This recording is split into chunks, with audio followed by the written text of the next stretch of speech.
ராஜனும் மோகனும் தங்கள் ஊருக்கு பக்கத்திலுள்ள காட்டிற்கு மரம் வெட்டப் போவது வழக்கம். பகலெல்லாம் வேலை செய்துவிட்டு மாலையில் மீண்டும் ஒருவர் சந்தித்து சேர்ந்து வீட்டிற்கு வருவதும் ஒரு வழக்கமாக வைத்திருந்தார்கள். பல நாட்களாக மோகன் கவனித்த ஒரு காரியம், ராஜன் தன்னை விட அதிகமான அளவிற்கு விறகு வெட்டி சேர்த்திருப்பதையும் களைப்படையாமல் இருப்பதையும் பார்த்தான். இது மோகனுக்கு மிகப்பெரிய ஆச்சரியம். நம்மைப் போலதானே ராஜனும் இருக்கிறான். அவனால் மட்டும் எப்படி இவ்வளவு அதிகமாக விறகு வெட்ட முடிகிறது? பார்த்தால் களைப்பாகவும் தெரியவில்லை என்று ஆச்சரியத்தை அடக்கிக் கொள்ள முடியாமல் ஒரு நாள் அவனிடத்திலேயே கேட்டான். அப்பொழுது ராஜன் சொன்ன பதில் இதுதான். நான் இடையிடையே அடிக்கடி ஓய்வெடுத்துக் கொள்கிறேன் என்று சொன்னான்.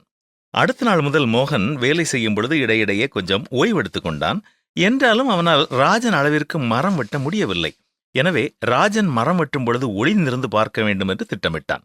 மறுநாள் 2 பேரும் சேர்ந்து விறகு வெட்டுவதற்கு புறப்பட்டு போனார்கள். குறிப்பிட்ட இடத்திலிருந்து வெவ்வேறு திசையிலே பிரிந்து சென்ற பிறகு ராஜனுக்கு தெரியாமல் மோகன் மெதுவாக அவனை பின்தொடர்ந்து சென்றான்.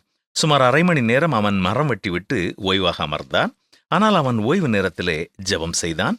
பின்பு அவனுடைய கோடாலியை தீட்டினான். இந்த 2 காரியங்களினாலும் ராஜன் அதிகமாக மரம் வெட்ட முடிகிறது என்பதை புரிந்து கொண்டான் மோகன்.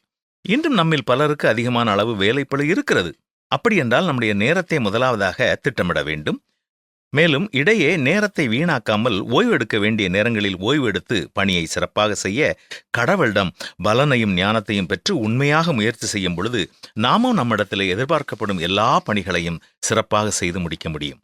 உன் வழிகளிலெல்லாம் அவர் நினைத்துக்கொள். அப்பொழுது அவர் உன் பாதைகளை செவ்வைப்படுத்துவார் என்றுதான் பரிசுத்த வேதமும் நமக்கு கற்றுக் கொடுக்கிறது. நம்முடைய சொந்த பலத்தின் மேல் நம்பிக்கை வைக்காமல் கர்த்தர் நமக்கு தேவையான ஞானத்தையும் பலனையும் கிருபையும் தருவார் என்று முழு நிச்சயமாக நம்பி நம்முடைய வேலையை தொடரும் பொழுது மாலையில் திருப்தியோடு நாம் வீடு திரும்ப முடியும். செய்துதான் பாருங்களேன்.